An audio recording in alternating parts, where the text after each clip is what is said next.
mến chào cô bác, anh chị và các bạn.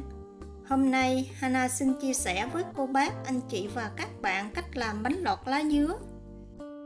Với cách làm này, sợi bánh lọt vừa dai vừa mềm. Cô bác, anh chị và các bạn mình có thể làm nhiều, mình để trong tủ lạnh ăn vài ngày cũng được. Nếu cô bác, anh chị và các bạn thích, xin mời vào bếp làm cùng với Hana nhé. Phần lá dứa trong công thức này Hana sử dụng là 80g. Mình sẽ cắt cho thật nhỏ. Cô bác, anh chị và các bạn mình cắt như vậy thì khi xay lá dứa sẽ mịn hơn.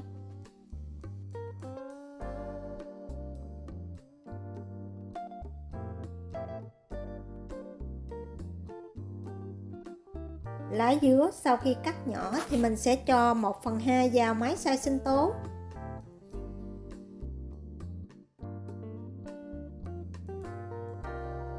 Thêm vào 300ml nước ấm. Lá dứa xay với nước ấm sẽ giúp cho nước lá dứa có màu xanh tự nhiên hơn mà mình không cần phải pha thêm màu thực phẩm. Lá dứa sau khi xay xong, mình sẽ lọc lấy phần nước này, sau đó cho trở lại vào cối, cho hết phần lá dứa còn lại vào và xay tiếp tục. Với cách xay lá dứa này thì cô bác, anh chị và các bạn mình làm bất cứ món nào, màu xanh lá dứa cũng đẹp mà mình không cần phải pha thêm màu nào nữa.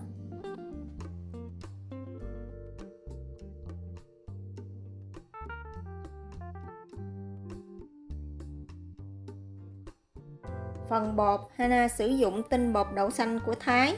Ở Việt Nam, Hana thấy trên Shopee cũng có bán. Cô bác, anh chị và các bạn tìm mua giùm nha.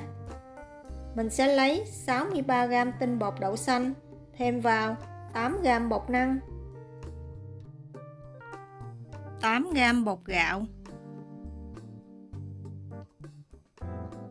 1/8 muỗng cà phê muối, 1 muỗng canh đường cát. Mình sẽ trộn đều phần này lên.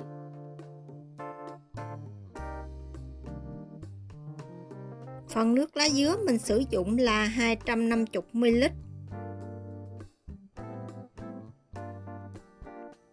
Để bánh lọt có màu sắc bóng bẩy và mùi vị thơm ngon hơn thì Hana sử dụng thêm 2 muỗng canh nước cốt dừa.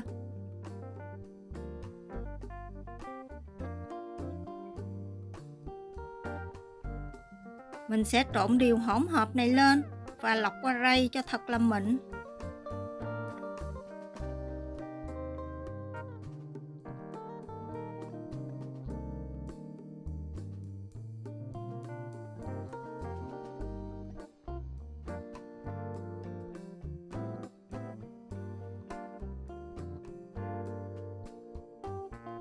Mình sẽ để phần bột này khoảng 15 phút cho bột nở.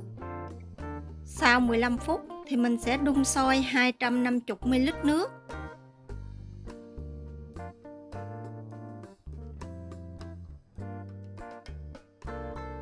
Khi nước sôi thì cô bác, anh chị và các bạn mình sẽ chế từ từ vào trong tô bột. Mình đừng có lấy từ tô bột đổ qua son, vì mình đổ như vậy phần đáy son đang bị nóng, bột dễ bị dính đáy. Khuấy đều phần hỗn hợp này và cho trở lại nồi. Mình sẽ bắt lên bếp và nấu ở lửa vừa và nhỏ.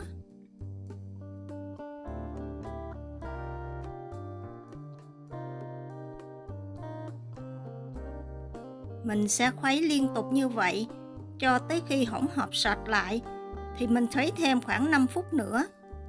Khi hỗn hợp trong và có bong bóng nổi lên thì mình tắt bếp. Tổng thời gian khuấy của Hana từ lúc cho bột vô son bắt lên bếp tới lúc xong là khoảng 8 phút. Bột sau khi chín và trong hoàn toàn thì mình sẽ đem ra ngoài, khuấy thêm khoảng 1 phút nữa cho bột thật là mịn. Trước khi làm, cô bác, anh chị và các bạn mình nhớ chuẩn bị một tô nước đá lạnh. Hana sử dụng dụng cụ ép khoai tây để ép bánh lọt.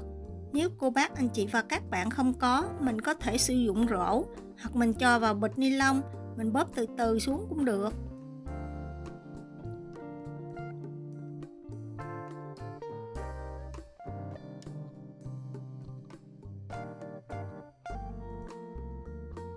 Với cách pha bột này, cô bác, anh chị và các bạn mình chỉ cần ép nhẹ mà không cần phải dùng sức.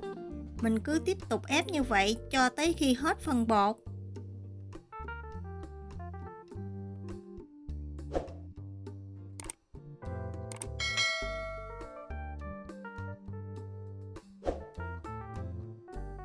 Và đây là thành phẩm bánh lọt Hana vừa làm xong. Màu xanh rất là bắt mắt, mình không cần phải pha thêm màu thực phẩm hoặc là màu lá dứa. Cọng bánh lọt thì dai nhưng mà mềm, không có giòn và cứng. Với cách làm này, cô bác, anh chị và các bạn mình làm nhiều và mình để trong tủ lạnh mà không bị lại bột hoặc là không bị bở bột, ăn rất là ngon. Phần nước cốt dừa ăn kèm, Hana chia sẻ theo cách nhà Hana hay ăn. Nếu cô bác, anh chị và các bạn mình không thích, mình có thể nấu theo tùy ý nha. Mình sẽ đun sôi 200ml nước. Sau khi nước sôi, cho vào một ít lá dứa. Cho vào 150g đường thốt nốt hoặc là đường cát cũng được. Mình sẽ đun cho đường sôi và tan hoàn toàn thì mình loại bỏ phần lá dứa này.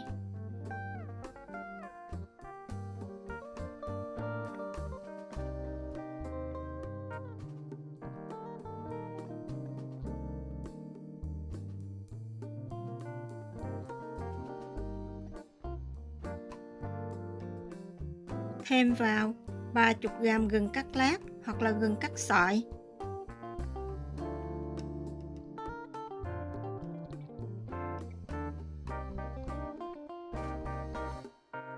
,300ml nước cốt dừa, mình sẽ khuấy đều và đun sôi trở lại thì mình tắt bếp.